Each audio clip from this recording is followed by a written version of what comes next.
ఎంత బలోపేతం చేసే ప్రయత్నం చేస్తున్నారు అనుకుంటే ఈయనేమంటాడు 43 లక్షల మంది మా హయాంలో చదివితే ఇప్పుడు 33 లక్షల మందే ఉన్నారు. పైగా ఇంకొకటి ఏంటంటే మీరు క్రాస్ చెక్ చేసి ప్రజలకు చెప్పాల్సింది పిల్లలు ప్రాణాలు పోతున్నాయి అన్నారు ఆయన. అది ఎంత పెద్ద విషయం. ఎందుకుట మీరు అక్కడ సరైన ఆహారం పెట్టట్లేదుట, గోరుముద్ద క్వాలిటీ పడిపోయిందట, పిల్లలు ప్రాణాలు పోతున్నాయట. మరి ఇంత దారుణంగా చెప్తుంటే మరి ఎట్లా మీరు ఏం చేస్తున్నారు శిరీష గారు? ప్రజలకు నిజం చెప్పాలి కదా, లేదా నిజం జరుగుతుందా? అది రిషి గారి ముందే అన్నాను కదండి, జగన్మోహన్ రెడ్డి నోరు విప్పితే అబద్ధాలు, చేసేది ప్రజలకి మోసాలు. 5 సంవత్సరాలు అలాగే చేసి ఆయనకి ప్రజలు నీకు నమస్కారం బాబు అని ఇంటికి పంపిస్తే ఈరోజు తట్టుకోలేక, బాధ్యత అన్నది బాధ్యత ఉండేవాడికి దేని గురించి బాధ్యత. ఈరోజు ఒక ఉద్యోగం కాదండి ఎమ్మెల్యేది, జీతం తీసుకుంటున్నాం అనేది ఉద్యోగం కాదు. ప్రజలకి సేవ చేస్తాము, ప్రజల్లో ఉంటాము, కష్టమైన నష్టమైన వాళ్ళ తరఫున పోరాడతాం. అది ప్రతిపక్షం అవ్వచ్చు, అధికార పక్షం అవ్వచ్చు, అనుకున్న వాడే రావాలి. అయితే ఈ జగన్మోహన్ రెడ్డి గారు లాంటి వ్యక్తులు వస్తారని పాపం గ్రహించలేదు రాజ్యాంగాన్ని రచించిన మహనీయులు అంబేద్కర్ గారు. లేకపోతే ఆ రోజే పెట్టుండే వాళ్ళు ఉద్యోగాలు. మీరు జీతాలు తీసుకోకుండా, మీ జీతాలు తీసుకొని మీరు రాకుండా ఉంటే జీతాలు తీసుకునే హక్కు లేదని. ఈరోజు చట్టం మార్చాలండి. లేకపోతే ఋషి గారు రేపు ఉదయం ఎలాంటి వాళ్ళు వస్తారంటే, ఒక 10 మందికి ఆదర్శంగా ఉండాల్సిన ఎమ్మెల్యేలు పని చేయకుండా జీతాలు తీసుకుంటున్నప్పుడు మేము ఉద్యోగస్తులు, మేమెందుకు ప్రభుత్వంలో పనిచేసే ఉద్యోగస్తులు పనిచేయాలి, మాకు జీతాలు ఇంటికి పంపించండి అడిగితే మీకు మన దగ్గర సమాధానం ఉందా? ఎందుకు అడుగుతారు? అడుగుతారు, ఖచ్చితంగా ఈ ప్రజల్లో కలిసి అడుగుతారు. ఒక ఎమ్మెల్యే అయ్యుండి, ఒక మాజీ ముఖ్యమంత్రి అయ్యుండి. పైగా ఇంకొకటి ఇక్కడ నాట్ ఓన్లీ జీతభత్యాలు ఒకటే కాదు కదా శిరీష్ గారు. ఇప్పుడు మీరు ప్రజల దగ్గరికి వెళ్ళారు, ఓట్లు అడిగారు, ఏం చెప్తారు మీరు? అమ్మ ఇదిగో మన నియోజకవర్గంలో ఈ సమస్యలు ఉన్నాయి, ఇవి ఇంకా బాగుపరచాలి, మెరుగుపరచాలి, మీరు నాకు ఓటేయండి, నేను మీ బాధ్యత తీసుకుంటాను.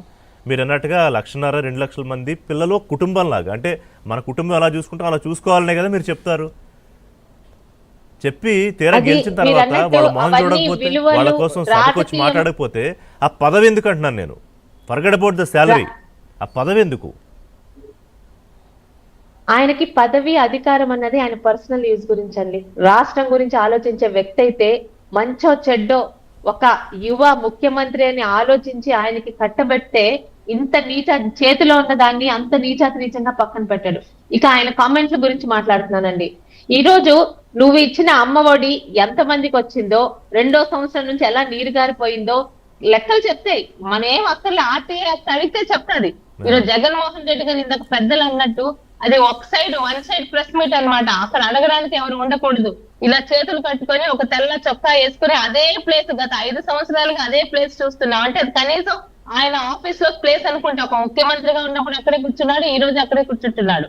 అదొక లైవ్ చేస్తారు, లైవ్ తాలూకా ప్రెస్ మీటా, లేకపోతే ముందే పేపర్లు తీసుకొని 4 కాగితాలు చదివిన ప్రెస్ మీటా కూడా అర్థం కాదు. ఎదురుగా ఏ రోజు ప్రెస్ ఉండి ఆయనకి ప్రశ్నలు అడిగినట్టు, ఆయన సమాధానం చేసినట్టు మేము ఆ రోజు చూడలేదు, ఈ రోజు చూడలే. ఈ రోజు తల్లికి వందనం అనేది మేము ఎంత మందికి ఇస్తున్నామో నువ్వు ఆర్టీఐ తప్పించుకో అంటే, సిగ్గు లేకుండా, సిగ్గు పడకుండా ప్రజలు కళ్ళకి చూస్తున్నారు. వాళ్ళకి నేను అబద్ధాలు గవర్నమెంట్ స్కూల్స్ లో పిల్లలు తగ్గిపోయారా ఇప్పుడు? లేదండి. ఈ రోజు గవర్నమెంట్ స్కూల్స్ లో పోటీలు పడి గవర్నమెంట్ స్కూల్స్ లో జాయిన్ అవ్వాలని ఈ రోజు అంతగా ప్రక్షాళన తీసుకుంటూ ముందుకు వెళ్తున్నారు. మేము వెళ్తున్నాం, ప్రతి 3 నెలలకు జరిగే పేరెంట్ టీచర్ మీటింగ్ కి మేము వెళ్తున్నాం గవర్నమెంట్ స్కూల్స్ కి. ఎక్కడ 20 నెలలుగా ఎక్కడ మా బాధ్యతలు వదలలేదండి.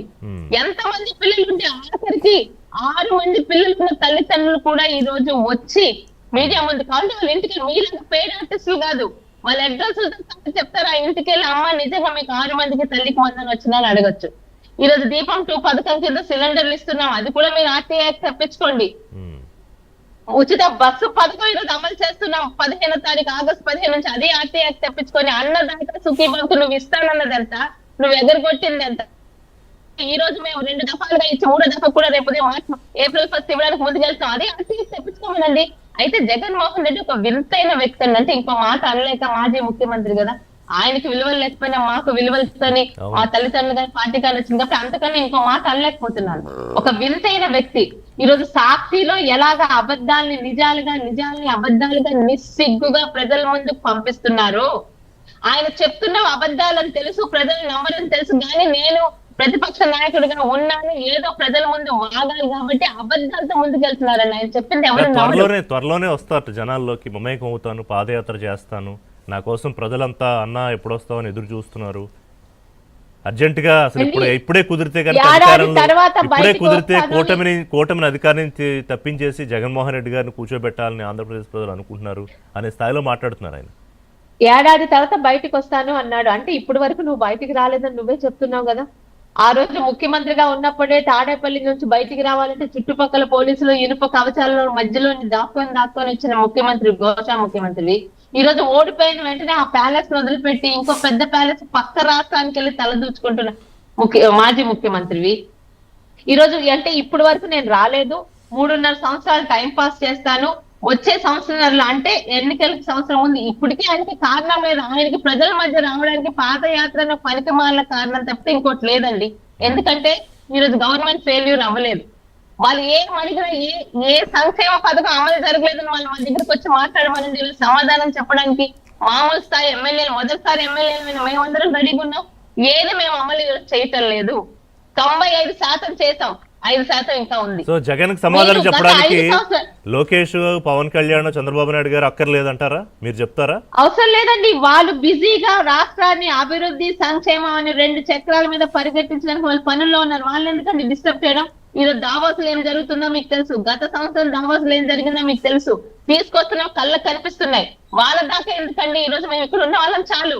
మొదటిసారి ఎమ్మెల్యేలుగా ఉన్న 70 మంది చాలు, అందులో 4 మహిళలే చాలు. ఎందుకంటే ఉన్నట్టు మాట్లాడడానికి ఎత్తుకోవాల్సిన పనే ఉంది. నువ్వు 5 సంవత్సరాలు నువ్వు చెప్పిన పథకాల్లో ఎన్ని మోసాలు ఈరోజు చెప్పగలవా? సిపిఎస్ రద్దన్నావు, చేసావా? నువ్వు గెలిచాక ఏమన్నావు? నాకు అవగాహన లేక అన్నావు, ఇది కుదరదు అన్నావు. ఇన్స్టాల్మెంట్ లో ఇస్తానని చెప్పలేదా నువ్వు? పెన్షన్ ఇన్స్టాల్మెంట్ బేసిస్ మీద మేలో ఎన్నికలంటే ఈ జనవరిలో చేసావు 3,000. అది ఎన్నికల్లో నువ్వు హామీలో చెప్పావా? నేను నెల సంవత్సరం పెంచుకుని పోతానని. ఆడపిల్లలకి మద్యపాన నిషేధం అన్నావు, చేసావా? ఫెయిల్యూర్ అది. ఉత్తరాంధ్ర రాజధాని అన్నావు, రాజధాని కాకుండా నీకు నీ మాట పట్టపడానికి ఈ రోజు అక్కడ ఒక బోడిగుండు కొట్టేసి రుషికొండని ఒక అంతఃపురం నిర్మించుకున్నావు. ఉత్తరాంధ్రలో ఉన్న అనేక కంపెనీలు రానియకుండా ఉన్న వాటిని నాశనం చేసావు. ఉత్తరాంధ్రలో ఉన్న ప్రజా ఆస్తుల్ని బ్యాంకుల దగ్గర తాకట్టు పెట్టావు, ప్రాంతాల మధ్య చిచ్చు పెట్టావు. 3 రాజధానులు కాకుండా ఒక్క రాజధాని ఎక్కడ ఒక ఇటుక అయినా. మేజర్ ఇరిగేషన్స్ వదిలిపెట్టు, మైనర్ ఇరిగేషన్స్ కి శ్రీకాకుళం లాంటి జిల్లాలో వర్షాధారం లేని దగ్గర వర్షాధారం మీద ఆధారపడ్డ వాళ్ళకి ఒక్క మైనర్ ఇరిగేషన్ కి ₹1 పెట్టలే. ఏమంటే సంక్షేమ పథకాలు ఇస్తున్నాము కదా అన్నావు. ఆ దేవాలయాల మీద దాడులు నీ హయాంలో జరిగి నీ సరుకు రాష్ట్ర చరిత్రలో, దేశ చరిత్రలో ఎప్పుడూ లేదు. కులాల మతాలు ప్రతి కులాన్ని 2గా విడగొట్టిన ఘనత నీది. ఇప్పుడు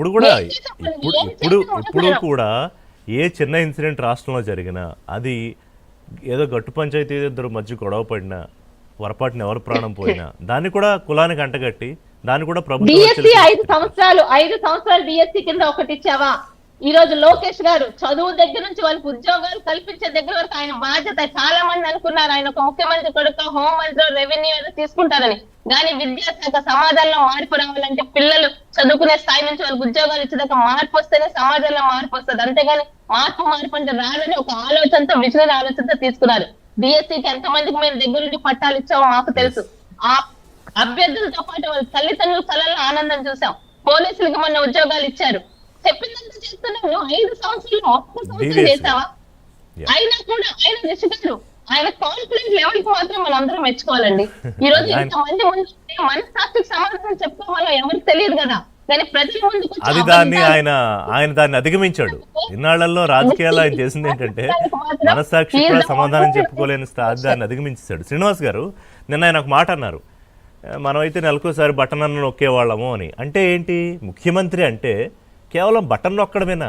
అసలు ఏ దేశంలో ఏ రాష్ట్ర ముఖ్యమంత్రి ఇట్లా మాట్లాడతారు?